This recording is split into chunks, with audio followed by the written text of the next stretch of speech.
Olá, aluno Anchieta. Vamos para uma aula da nossa apostila 2B, tá? Nessa aula nós faremos aí exercícios da aula 6 e 7. No nosso encontro passado, já online, nós tivemos a aula 6 e 7 juntas, né? Que é ali o conteúdo de léxico. E hoje vamos fazer, já fizemos alguns exercícios no nosso último encontro, e hoje vamos fazer exercícios aí da aula 6 e 7 da apostila 2B.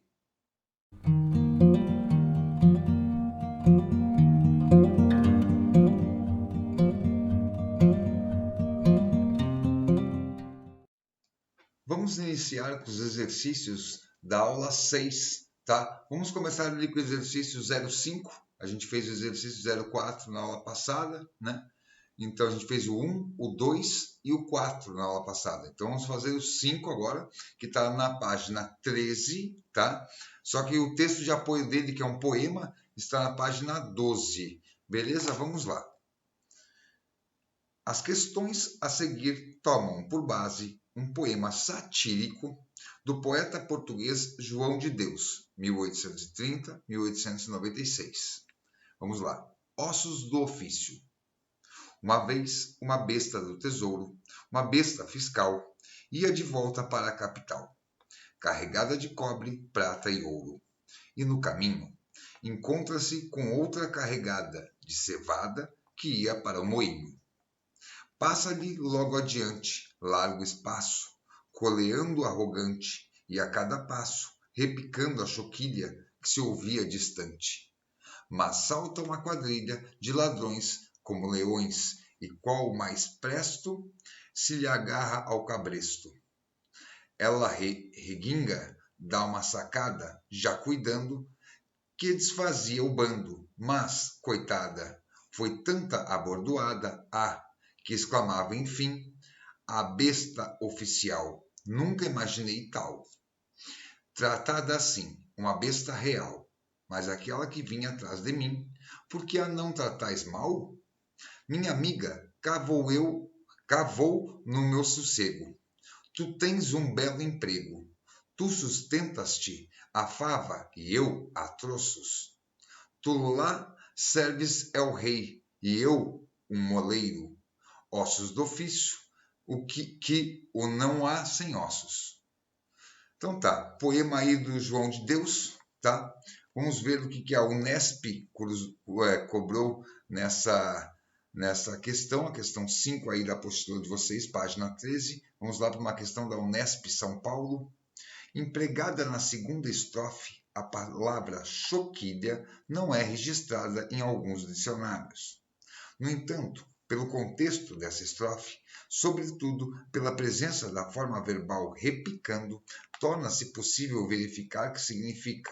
Nós temos um termo aqui que não é utilizado, né? Aliás, esse poema aqui é final do século, metade, né? Ele nasceu ali em 1830, morreu finalzinho do século XIX, tá?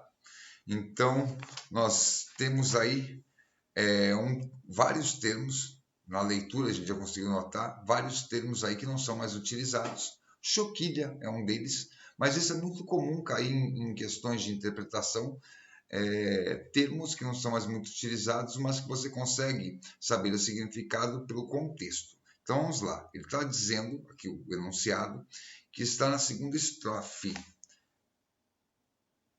Passa-lhe logo adiante, largo espaço, coleando arrogante, e a cada passo, repicando a choquilha que se ouvia distante. Repicando a choquilha que se ouvia distante. Vamos ver lá. Vou ler de volta o enunciado e agora as alternativas. Empregada na segunda estrofe, a palavra choquilha não é registrada em alguns dicionários. No entanto, pelo contexto dessa estrofe, sobretudo pela presença da forma verbal repicando, torna-se possível verificar que significa arma de choque, quando se ouvia distante, uma arma. Vamos guardar. Chibata, chocalho, saco de couro. Não. freio metálico.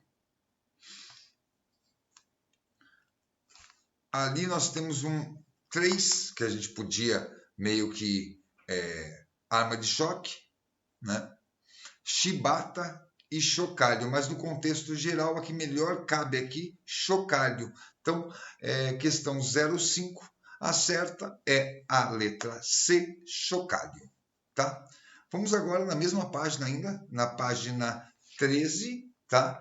Nós vamos aí para a questão 06. A questão 06 tem dois textos de apoio, uma tirinha e um poema. Então, vamos ler a tirinha, fazer uma breve análise, ler o poema e vamos ver a questão da IFCE. Vamos lá. Temos ali uma tirinha com 4 quadros, tá? O primeiro quadro, um casal apaixonado e o namorado falando: quero pedir a sua mão em casamento. No segundo quadrinho já não tem mais elemento verbal, mas sabemos que numa análise de tira e de charge é muito importante a análise a interpretação dos elementos não verbais, os desenhos. No segundo quadrinho nós temos ali a mulher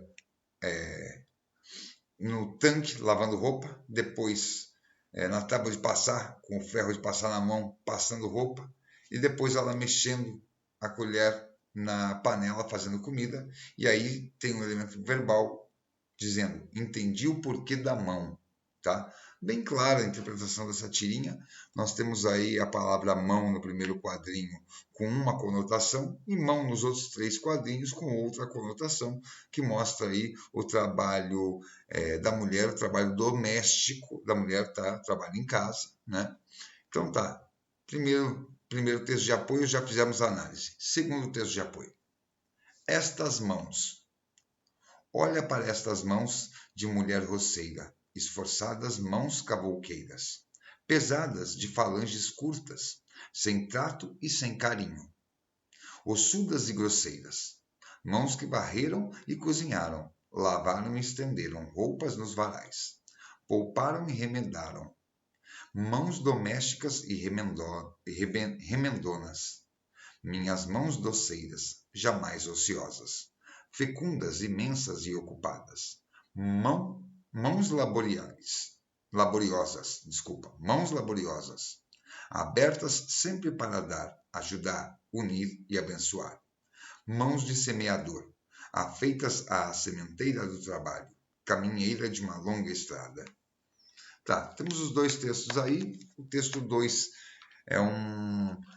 esse poema ele tem aí uma abordagem muito parecida com o texto 1, está falando da mulher trabalhadora, a mulher trabalho doméstico, família, casa. Tá. Vamos lá para a questão 6. A tirinha e o poema Estas Mãos, embora pertençam a gêneros textuais diferentes, sim, um é uma tirinha, outro um poema, são semelhantes no que se refere a abordagem da mesma temática, ainda que com diferentes intenções comunicativas. Total, a mesma temática nos dois. Vamos guardar a letra A. B. As tarefas exercidas pelas mãos femininas. Guarda B.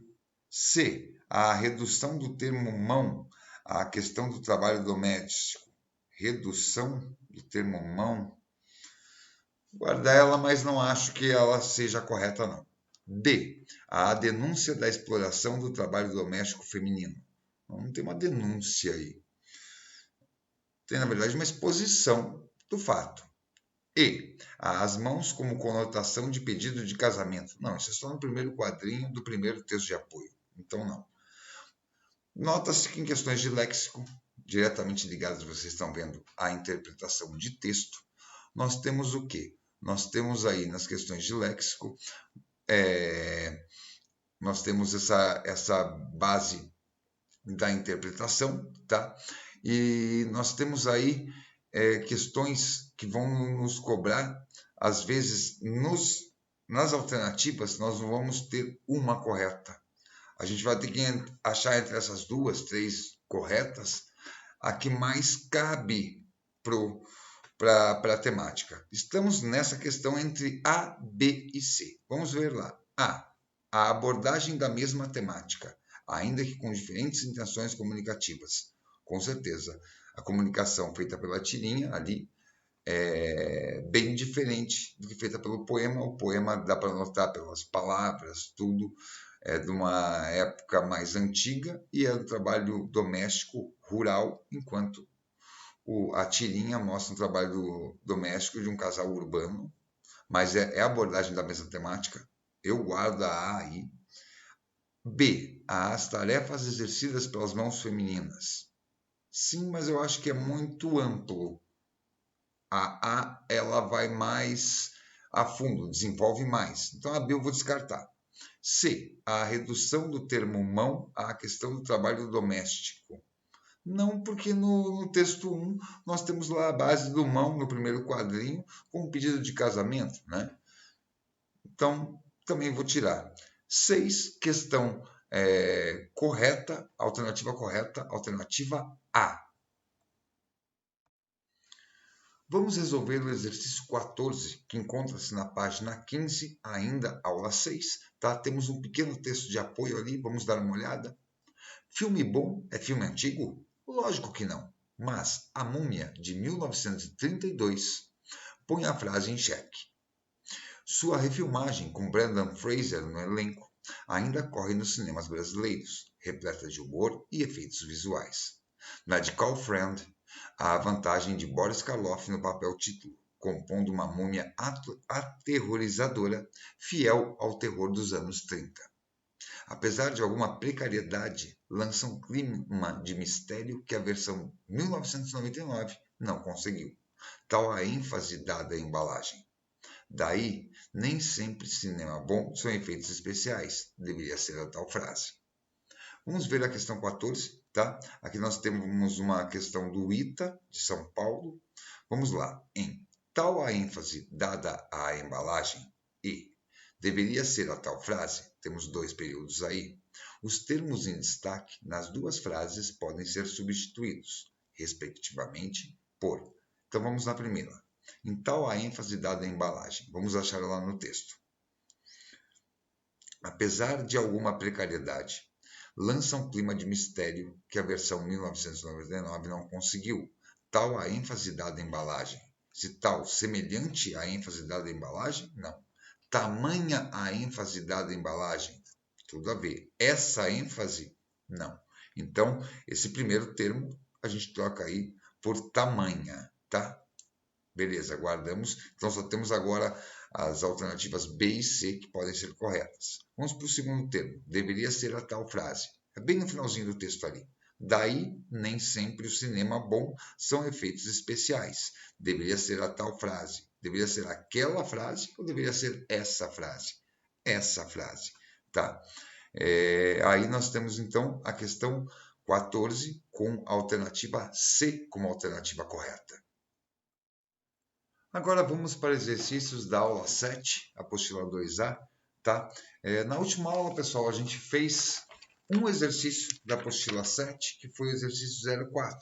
E eu pedi para vocês fazer todos os exercícios da apostila, mas ficar bem atentos ali às sequências de exercícios 9, 10, 11 e 12, que são questões da Unesp de São Paulo, mas que eu falei para vocês que é bem na cara da UFPR, é bem do jeito que a UFPR monta, né? O núcleo de concursos, o NC-UFPR, monta bem desse jeito a questão. Então eu quero fazer com vocês agora, resolver essas questões com vocês agora, tá? Vamos lá. Temos ali na página 23 exercícios, 9, 10, 11 e 12. E temos um texto de apoio para os 4 exercícios. Já a primeira característica aí que deixa essa questão bem próxima da forma que a Universidade Federal do Paraná cobra, né? A Federal sempre coloca um texto de apoio para 2, 3, 4, até 5 questões, tá? Então vamos lá. Vamos para o texto de apoio. Crônica. Texto jornalístico desenvolvido de forma livre e pessoal, a partir de fatos e acontecimentos da atualidade, com teor literário, político, esportivo, artístico, de amenidades, etc. Segundo Muniz Sodré e Maria Helena Ferrari, a crônica é um meio termo entre o jornalismo e a literatura. Do primeiro, aproveita o interesse pela atualidade informativa. Da segunda, imita o projeto de ultrapassar os simples fatos.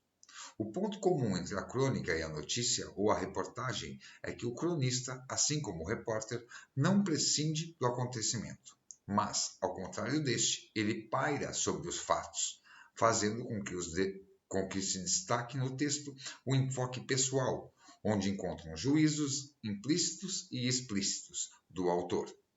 Por outro lado, o editorial difere da crônica, pelo fato de que, nesta, o juízo de valor se confunde com os próprios fatos expostos, sem o dogmatismo do editorial, no qual a opinião do autor, representando a opinião da empresa jornalística, constitui o eixo do texto. Tá? Temos um texto aí informativo, então vamos lá. Questão 9, todas as questões aqui, as 4 questões que nós vamos analisar agora são da Unesp São Paulo. Então, questão 9, vamos lá. De acordo com o verbete, o tema de uma crônica se baseia em juízos de valores. Não, esse não é o tema da crônica. Né? A crônica ela utiliza de juízos de valor. Né? Só bem claro no texto. B. Anedotário popular? Não. Não foi citado isso, não tem nada a ver isso no texto. C. Fatos pessoais? Obviamente que não. D. Eventos do cotidiano? Sim. A crônica, a notícia, a reportagem, todos ali mostram eventos do cotidiano. E eventos científicos? Não. Então, a 9, né, nós temos aí eventos do cotidiano. Deu para ver que essa questão ela se apropria não de uma parte do texto, mas ela pega no contexto geral, tá? Pela leitura geral do texto. Então, a partir da leitura geral, da análise que nós podemos fazer, beleza? Da interpretação que pode ser dada aí, tá? Então, 9, questão correta, letra D, de dado. 10. De acordo com o verbete, o editorial representa sempre o julgamento dos leitores. Não, nem mostra o julgamento dos leitores aí. A opinião do repórter. Não, isso estaria muito implícito isso. Não. A crítica a um fato político. Nem citou isso.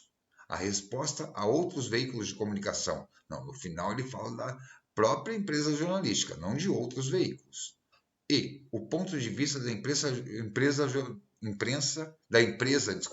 o ponto de vista da empresa jornalística. É o que eu falei agora, está bem no final do texto essa parte. O finalzinho do texto fecha isso daí. Então, mesmo que a questão não tenha cobrado, não tenha falado na linha tal ou na parte tal, não referenciou ao texto, mas você nota ali que você, pela resposta, você pegou isso onde? A tua leitura final do texto. Então, aí é uma questão de interpretação de uma parte do texto, tá? Então, questão 10, nós temos a letra E. Vamos para a questão 11. Segundo o verbete, uma característica comum à crônica e à reportagem é a relação direta com o acontecimento. Sim, quer ver? Nós temos isso na linha, deixa eu achar aqui.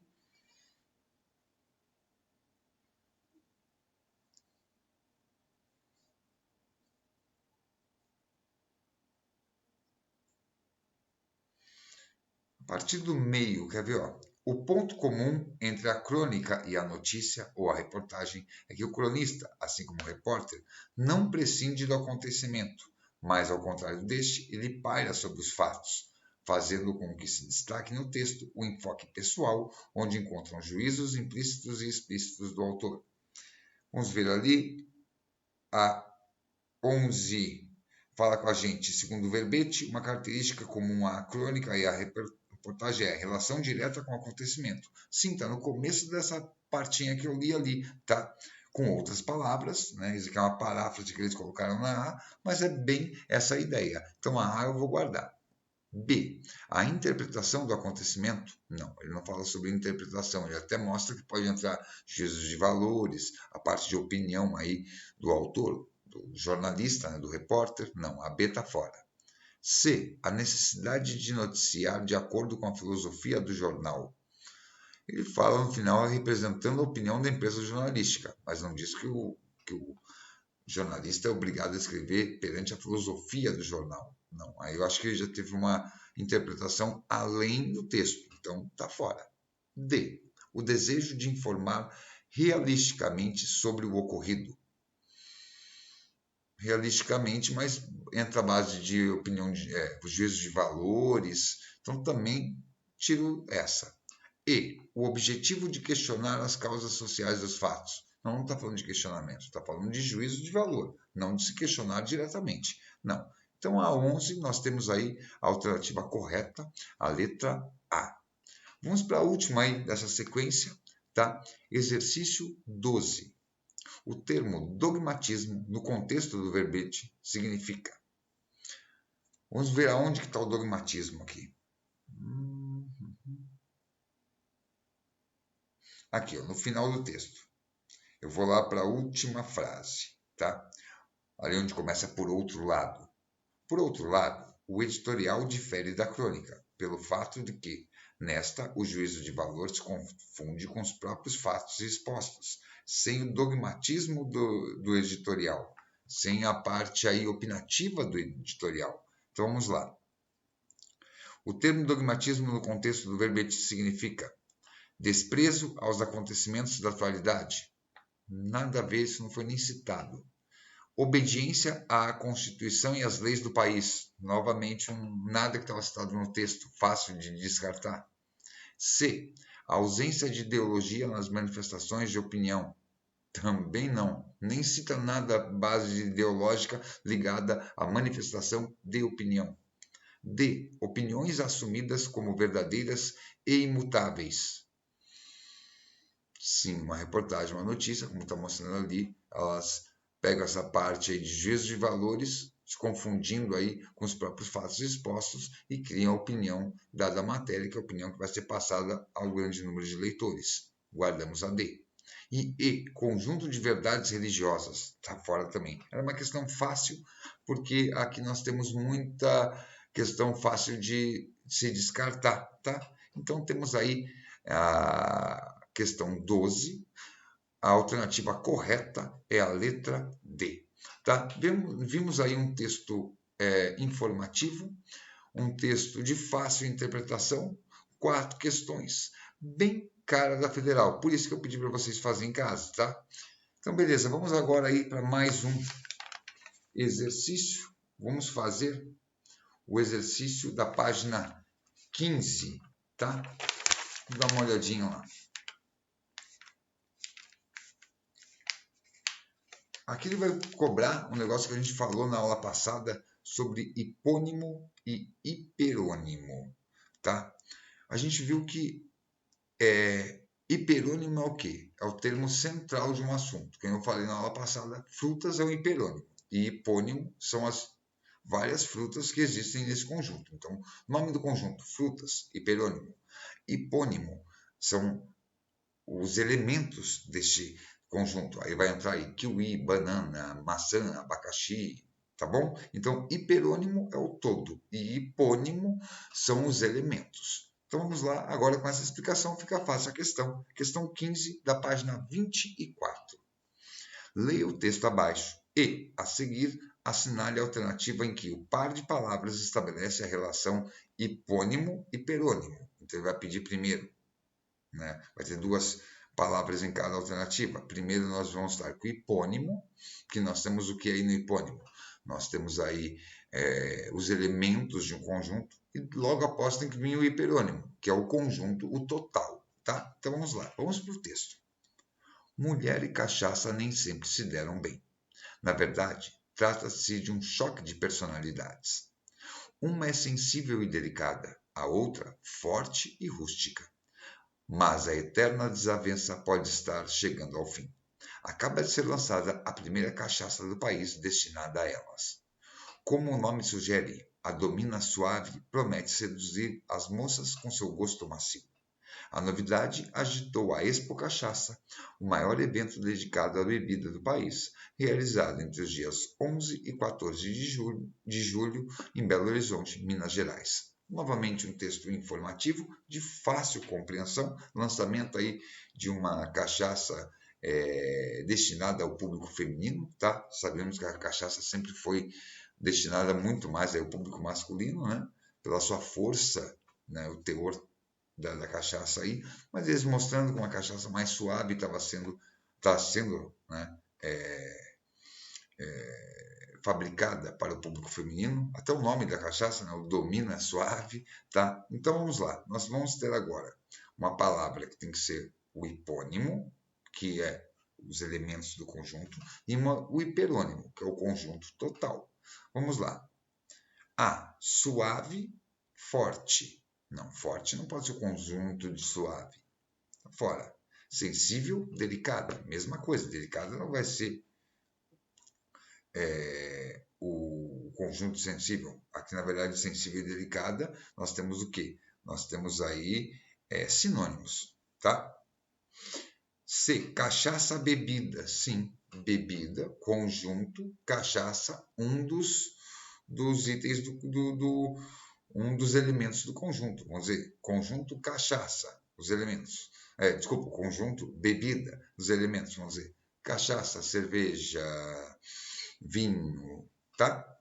Então, C, vamos guardar, tá bem com cara que seja C mesmo. D, gosto, substantivo, e gosto, verbo. Nada a ver. E, Minas Gerais e país. Olha, até pode ser, mas não é aí.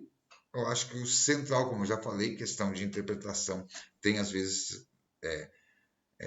certas e erradas. País, Minas Gerais.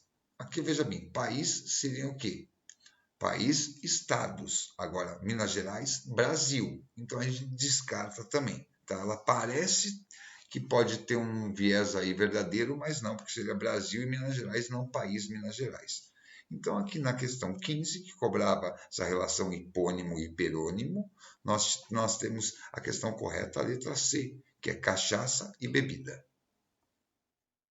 Vamos então para o nosso último exercício da aula de hoje, exercício 5, aula 7, tá? Da apostila 2A, exercício 5, que está na página 22. Então vamos lá. Nós temos ali o texto de apoio dele, está na página anterior, na página 21, né? Vamos ler o texto de apoio.